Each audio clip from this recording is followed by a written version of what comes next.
Mm. Ça marche pas. Je veux pas de 56. Ah, vous n'avez Et pas même d'argent pour payer du 56 ou quoi? Imagine, tu rentres dans la...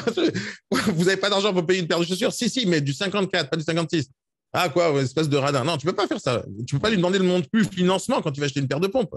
Vous êtes sûr, vous avez 75 euros? Vous êtes sûr, vous avez 243 euros? Tu peux pas faire ça non plus. Il rentre dans la boutique, c'est pour acheter. Et donc, quelqu'un qui t'appelle au téléphone, c'est pour acheter. Point. À toi de lui vendre. À toi de lui vendre. Et pour vendre, il faut faire pas mal de choses. Il faut faire la visite, organiser la visite, bien répondre aux questions, être chaleureux, être accueillant, venir à l'heure, présenter dans les bons détails, être irremplaçable connaître, pendant la visite, connaître son produit par cœur, connaître le connaître métier son par cœur. produit par cœur. C'est ça le Mais vrai travail, tu comprends? c'est très intéressant parce que souvent, souvent tu as, comment dire, il faut pas avoir trop de biens. Justement, si on veut vraiment s'occuper parfaitement de ces biens en portefeuille et du coup des acquéreurs qui vont découler, il faut vraiment être costaud. Je dirais que prendre plein de biens immobiliers à droite à gauche et tu peux pas réellement tout connaître parfaitement sur le bout de la langue alors que quand tu as un appel, tu vois ce que je veux dire, Mélène? Pour répondre à ta question, parce que c'est ça surtout ce qui était important, je trouve, bien répondre à ta question, et Daniel l'a bien fait là-dessus, mais c'est ça aussi, pas prendre plein de mandats. Comme tu disais à un moment, Daniel, tu vois, j'ai retenu ça aussi, tu prends un bien, tu t'en occupes bien, tu le vends 5. rapidement. Ou voilà, 5 biens, enfin, d'accord. Maximum 5. Mais voilà, 5 biens, c'est très Pas bien, 5, mais parce que tu connais parfaitement ton truc et tu essayes de recentrer. Pour le particulier, si tu as 5 maisons, top, tu vas pouvoir faire viser pas une maison, mais les 5. Du coup, si elles correspondent aux critères des clients, tu vois, essayer de maintenant, regrouper des maintenant, biens communs, quoi. Et on aussi, je voulais approfondit juste, l'idée. pardon, Vas-y, Fred, je vas-y. voulais juste rajouter un point aussi qui était important, parce qu'on a souvent dit ça avec Seb, notamment pour les débutants. N'hésitez pas, malgré tout, prenez des biens, même si ce n'est pas forcément des super biens, autrement, prenez des biens, enrichissez un petit peu votre portefeuille au départ. C'est ça qui va être important. Puis après, petit à petit, vous allez faire du tri et ça va rouler. Mais au début, tant pis, prenez un peu des biens, j'aurais pas dit n'importe quoi, mais prenez un peu des biens histoire de commencer à vous faire connaître au début. Et puis c'est comme ça, petit à petit, vous allez aussi libérer tout ça. Je dis ça pour les débutants, je ne pense pas que je dis une bêtise, hein. Non, non, au début, il faut prendre, c'est certain, parce que déjà, c'est difficile à prendre. Au début, il faut faire. Pour commencer à faire le fond de roulement, tu as raison, tu comprends? C'est comme, peu importe l'entreprise que tu as, si jamais tu n'as pas réussi à vendre le produit que tu as envie de vendre réellement et tu as besoin de sous pour payer le loyer, eh ben, va nettoyer les vitrines à côté, le temps que tu arrives à faire un peu de sous. Et dès que tu commences à lancer ton projet, ça arrivera. Mais je vais aller approfondir l'idée du serveur et du fournisseur, Mélène. Écoute-moi Oui. bien. Tu m'as dit, mais est-ce que le client, l'acheteur, il est content quand je lui dis le premier originateur qui gagne, etc. Imaginons qu'un fournisseur, il te voit travailler, d'accord? Donc, un fournisseur de viande, d'accord? Un fournisseur de viande. Tu sais, j'ai eu 3 restaurants dans ma vie. Et ce que je te dis, c'est la vérité, d'accord? Imagine que maintenant, ton fournisseur de viande, tu vends des hamburgers ou peu importe ce que tu vends, d'accord? Et le fournisseur de viande, il arrive, il te livre la marchandise. Et en général, les fournisseurs, comment ça fonctionne? Ils savent exactement l'heure où laquelle ils doivent te livrer. Et toi, tu sais à quelle heure tu dois recevoir la marchandise. Quand tu as un restaurant, tu fais ça à 4 heures du matin, 5 heures du matin. Et la tournée des livreurs, elles sont en général assez précises. Pourquoi? Parce que c'est important pour le restaurateur d'avoir sa marchandise en place dès 4 heures du matin pour commencer à couper les tomates, etc., etc. Donc maintenant, imagine que le fournisseur, il livre ma viande, d'accord, il livre la viande, et en général, c'est comme ça que ça se passe, il y a une arrière-boutique, tu vois, et il pose la marchandise, et après, il s'en va. Tu vois, il n'attend pas que quelqu'un la réceptionne, en général, ça va vite, tu vois. Et donc, on a ces habitudes-là. Maintenant, imagine que le fournisseur, il arrive, il pose la viande, et il fait le tour pour chercher une plage, j'en sais rien, et après, il revient après 3 heures, 4 heures, il voit encore que la viande est là, d'accord. Et après, il me pose la question pourquoi tu n'as pas pris la viande? Je fais oh merde, j'ai oublié. Et je prends la viande qui était 4 heures dehors, d'accord? Donc pas dans le frigo, et je la fais rentrer dans mes frigos pour la servir. À ton avis, le fournisseur là, tu ne crois pas qu'il va me dire quelque chose? Tu ne crois pas Non. qu'il va me dire attention, monsieur, c'est dangereux pour la santé, on a cassé la chaîne du froid? Il va me le dire. Imaginons que je lui dise maintenant oh, qu'est-ce qu'on s'en fout? Qu'est-ce que j'en ai à foutre? Moi, la chaîne du froid, je tombe malade, je tombe pas malade, que j'en ai à faire. Et je dis je m'en fous. Et le fournisseur, il s'en va, il rentre chez lui. À ton avis, qu'est-ce qu'il va dire à son patron? À ton avis, comment il va se ressentir, lui? À ton avis, est-ce qu'il pense que mon restaurant, c'est un bon restaurant? Et si Non. c'était le patron qui était en train de me livrer, parce qu'il y a beaucoup de fournisseurs où c'est le patron qui va me livrer, c'est très probable qu'il va me dire je ne veux plus jamais travailler avec toi. Parce qu'à un moment donné, si jamais c'est à cause de moi que la viande est avariée et que quelqu'un tombe malade, ils vont faire une enquête sur moi, ils vont faire une enquête sur lui. Tu comprends? Et personne n'a envie que ça remonte à lui qu'à cause de moi, quelqu'un est mort à cause de sa viande. Tu comprends? Donc, même les fournisseurs, ils ont vraiment besoin de savoir que tu traites bien et leurs marchandises et que tu sois un bon professionnel. Parce qu'un fournisseur, qu'est-ce qu'il a envie? Il a envie de continuer à travailler avec toi tout le temps, tout le temps, tout le temps. peu importe le fournisseur. Moi, je n'ai pas dit de manquer de respect au fournisseur, attention. Je n'ai pas dit de manquer de respect au fournisseur ou l'insulter ou mal lui parler, je n'ai pas dit ça. J'ai dit c'est juste un fournisseur. Le fournisseur, il t'amène la marchandise, il te paye à toi, et enfin, il attend que toi, tu serves la marchandise à quelqu'un. C'est juste le taf. Tu vois, le taf que tu as en tant que fournisseur, c'est tu donnes la marchandise, je m'occupe de vendre. Donc, toi, tu es le proprio, moi, je suis le commercial, je m'occupe de vendre, pas de problème. L'acheteur, lui, l'acheteur, il attend que toi, tu le serves, d'accord? Donc, tu as acheté la marchandise quelque part, tu as trouvé un bien, tu le sers au client. Le client, c'est celui qui paye. Et lui, le client, tu dois lui parler autrement. Tu dois lui présenter les biens de la meilleure manière, faire des belles photos, un beau texte, une belle visite, un bon accueil, un bon rendez-vous, une belle confirmation, un compte rendu. Tu dois faire plein de choses avec l'acheteur. Lui proposer du courtage en crédit, lui proposer de l'aider sur son financement, lui proposer des services, etc., de gestion. Peu importe, tu comprends? C'est ce qu'on doit faire avec les acheteurs. Tu comprends? Mais les acheteurs, c'est une partie de notre travail, enfin une énorme partie de notre travail, parce que sans acheteur, on ne peut pas vendre quoi que ce soit. Même si tu vas me dire, oui, bien sûr, mais sans vendeur, on ne peut pas vendre quoi que ce soit. Mais des biens, il y en a sur le marché. Les fournisseurs, ils sont juste là sur le marché. Regarde, un fournisseur de viande, il existe avant même que tu ouvres ton restaurant, tu comprends? C'est pas tu as ouvert ton restaurant, d'un coup, hop, il y a un gars qui dit, ah, il faut que j'ouvre un truc de fournisseur de viande. Non, pas du tout. Quand tu ouvres le restaurant, tu pars du principe qu'il y a déjà un fournisseur sur le marché. Donc, la seule chose que tu as à faire, c'est d'appeler le fournisseur. Bonjour, monsieur, voilà, j'ai ouvert un restaurant, est-ce que vous pouvez me livrer? Il va te dire oui, c'est son boulot. C'est son boulot. Il te dit oui, je te livre, pas de problème, tu payes le temps. OK? Et donc, le fournisseur, laisse-moi finir la phrase et je te laisse parler. Et donc, le vendeur, lui, c'est un fournisseur de biens. C'est tout. Mais il a un seul bien. Il a un seul bien. Mais le fournisseur, pour le fournisseur de viande ou qui que ce soit, c'est moi le client, tu comprends? C'est lui qui me livre, c'est moi qui paye, c'est moi le client. Et donc, chez le vendeur d'un bien immobilier, lui, il me fournit la marchandise, c'est moi qui taffe et c'est moi qui lui ramène l'argent. Il doit me dire merci, le vendeur. Il ne doit pas me raccrocher au nez. Il doit me dire merci pour tout le travail que j'ai fait pour lui.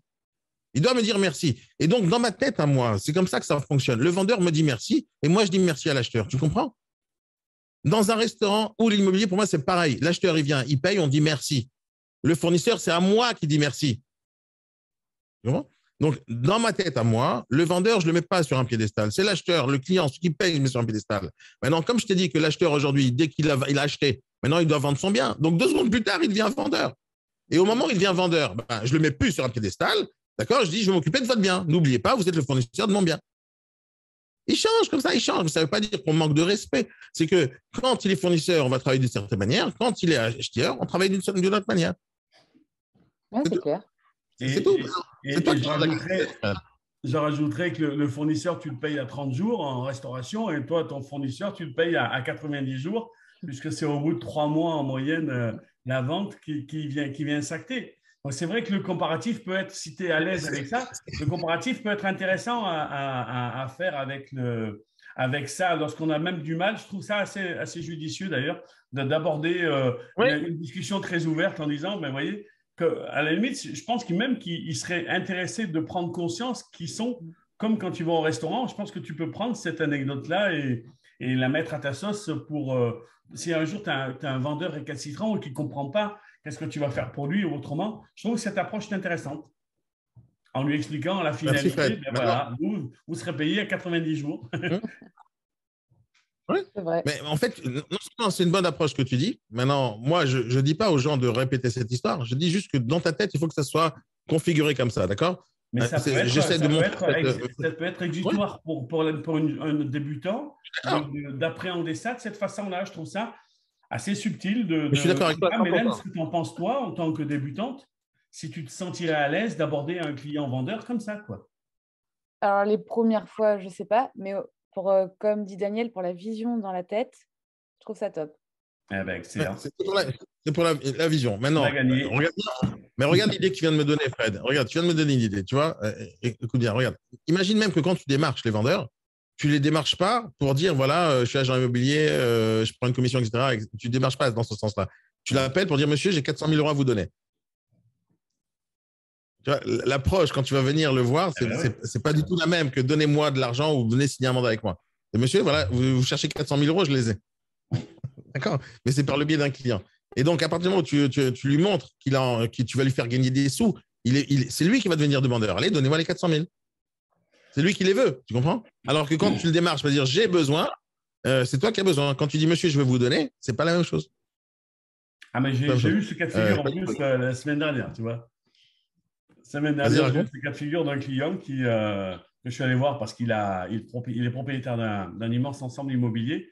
Et Et je lui ai donné une première estimation lorsqu'on s'est vu. Et là, maintenant, j'ai fait visiter et j'ai une proposition à 500 000. Je n'ai même pas de mandat, tu vois. Donc, il va falloir maintenant que j'aille, il va falloir que j'aille le voir en lui disant, mais voilà, j'ai 500 000 à vous proposer et j'ai du concret puisque j'ai un mandat de recherche que je vais faire avec une proposition d'achat à la foulée, quoi.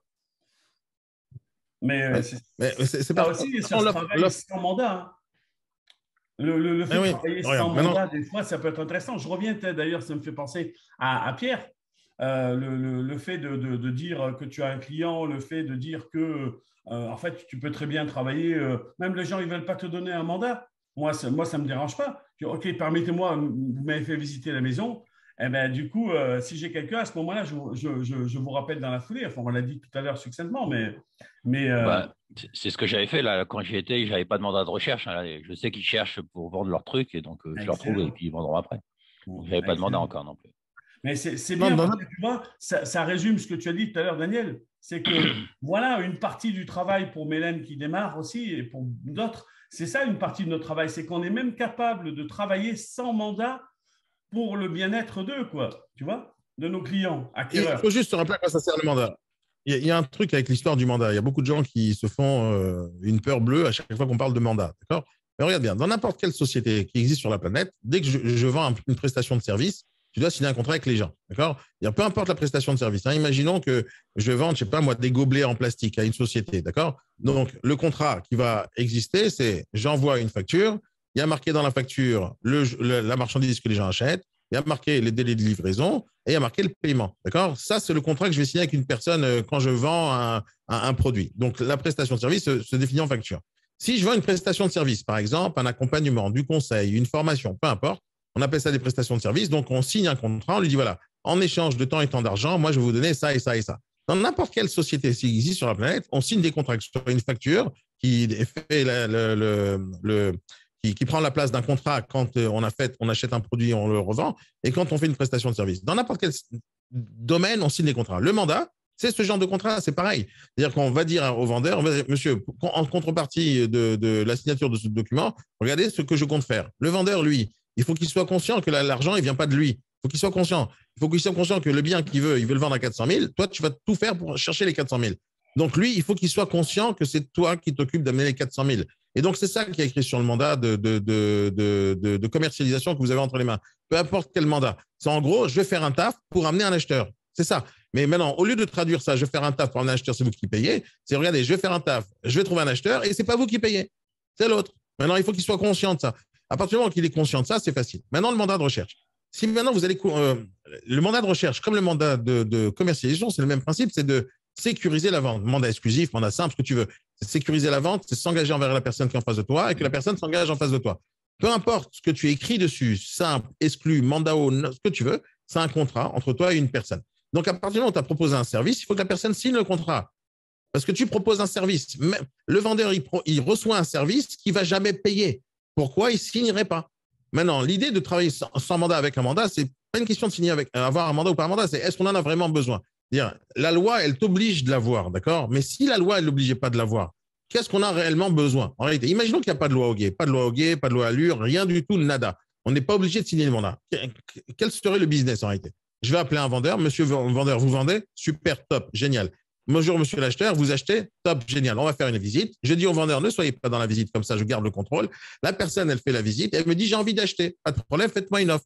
Elle me fait une offre par SMS, par mail ou même à l'oral. Je lui dis, pas de problème. Est-ce que vous êtes prête à signer? Elle me dit, oui. Je signe à 14 heures. Pas de problème. À 14 heures, on va en compromis. Et le jour du compromis, le vendeur, l'acheteur, ils arrivent et il y a marqué sur le compromis qu'ils me doivent 10 000. L'immobilier, c'est ça. Le mandat qu'on signe auparavant, c'est pour respecter la loi. Mais j'aurais très bien pu vendre sans mandat. Ce n'est pas le mandat qui me permet de vendre. Le mandat me permet de sécuriser ma vente à moi, sécuriser le vendeur, sécuriser l'acheteur, sécuriser la commission, mais ce n'est pas ça qui me permet de vendre. Ce qui me permet de vendre, c'est le fait que j'ai un acheteur et que j'ai un vendeur quelque part. Donc, à partir du moment où je comprends ce business-là, le document, c'est juste un truc supplémentaire à rajouter.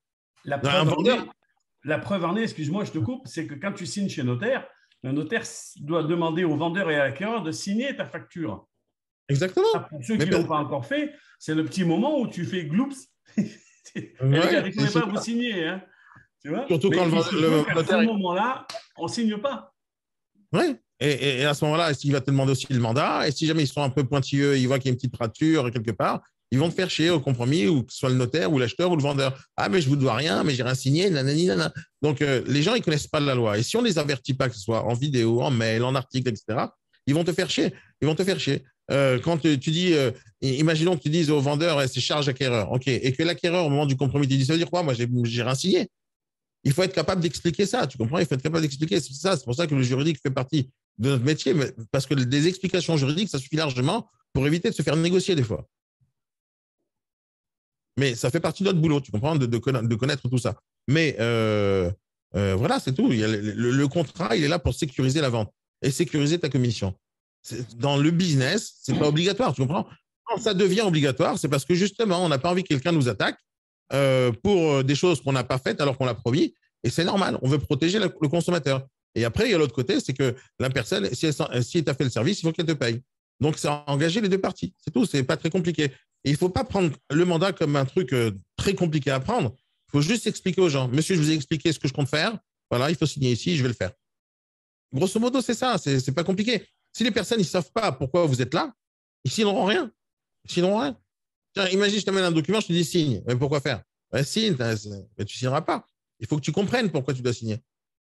Tout le monde lit les contrats, tout le monde. Et donc, si jamais tu n'expliques pas ce qui est écrit dedans, ils vont regarder chaque virgule. Et ça fait partie aussi des difficultés qu'on a à prendre des mandats parce qu'on n'est pas capable d'expliquer. Des fois, je pose des questions aux gens. Qu'est-ce qu'il y a écrit comme engagement pour le vendeur? Et moi, je vous pose la question, je suis sûr que vous ne savez pas. Quels sont les engagements du vendeur sur un mandat? Peu importe lequel mandat. Vous le connaissez ou pas? Est-ce que vous avez lu le verso déjà? La majorité du temps dans les agences, quand on veut former les négociateurs, on leur dit vas-y, lis le mandat. De A à Z. Vas-y, lis recto verso. Dès que tu as compris, tu m'expliques. Mais déjà, il faut savoir ce que vous faites signer aux gens. Dès que tu sais ce que tu fais signer aux gens, tu comprends ses engagements à lui. Et tu comprends qu'ils sont assez légers, les engagements du vendeur, très légers. À part, par exemple, si tu as un mandat exclu de ne pas le proposer, de ne pas le vendre tout seul, à part ces interdictions, et qu'est-ce qu'il y a marqué dans un mandat? Pas grand-chose. Et le vendeur, il est engagé à quoi? Pas grand-chose. À te laisser faire la visite, te laisser faire des photos. C'est pas un engagement énorme. Et en plus, il s'engage à rien, surtout même si tu ne vends pas. Donc, en quoi c'est difficile de faire signer un document gratuit? D'ailleurs, franchement, on est dans un métier où on vend un service gratuit à la personne qui est tellement difficile à démarcher. Tu appelles un vendeur, tu dis monsieur, mon service est gratuit, il est génial, il est excellent, je suis le meilleur dans le métier, et vous payez que dalle. Faut vraiment être. C'est très simple. C'est souvent la réflexion pour Mélène et ceux qui débarquent. C'est parce qu'en fait, le vendeur, il sait pertinemment que tu vas avoir, toi, les arguments pour lui faire baisser son prix parce qu'il sait pertinemment aussi que son prix est peut-être au-dessus du prix. C'est souvent ça qu'ils craignent, en fait. Bah que agents s'abstenir ou autrement. C'est parce qu'ils savent très bien que ils vont avoir moins à la fin. Voilà, sans même occulter le fait qu'on va mettre notre commission, c'est ce qui est normal, mais quoi qu'il en soit, qu'on va avoir un regard de pro sur le bien immobilier. Mais comme on dit aussi souvent, ce n'est pas nous qui achetons, ce sont les acquéreurs. Donc, si j'ai quelqu'un qui a le coup de cœur à 500 000, tant mieux, allons-y. Maintenant, si j'ai quelqu'un qui a le coup de cœur à 400, est-ce que vous êtes prêt à réfléchir, quoi? C'est ça, mais notre boulot, c'est d'amener des acheteurs. Voilà, c'est pas compliqué. Maintenant, tout à l'heure, Pierre, vas-y. Ouais, par rapport à ce qui m'est arrivé vendredi, là, donc j'ai bien compris que ça a été idiot de dire que mon client n'était pas intéressé, ça c'est con. Ça m'a fermé la porte, c'est clair. Est-ce que c'était utile de lui dire que c'était trop cher son bien?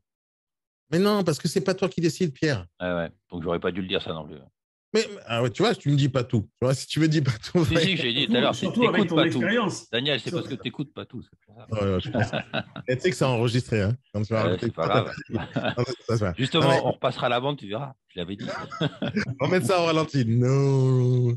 Bon. Ouais, ça sert à rien de parler de ça au début. C'est idiot. Non, mais en plus, regarde bien. Et puis, j'en sais rien. S'il part à ce prix-là, c'était le bon prix. Oui, puis avec ta grande expérience immobilière aussi. C'est carrément monstrueux. Elle se compte en heures, monsieur. Mec, il a 2 jours. Il a 2 jours. En heures sur le main d'une doigt. Oui, il a 2 heures d'immobilier. Ouais, ça se vendra jamais à ce prix-là. C'est-à-dire, moi, je le sais. Hein. Mais bien regardé. Moi, je sais pas faire ça. En fait, moi, je sais pas faire ça, Pierre. Ouais. Je sais pas dire des phrases pareilles. Je suis incapable. Tu comprends? Parce que je sais que c'est des mensonges. Je suis pas capable de savoir le futur.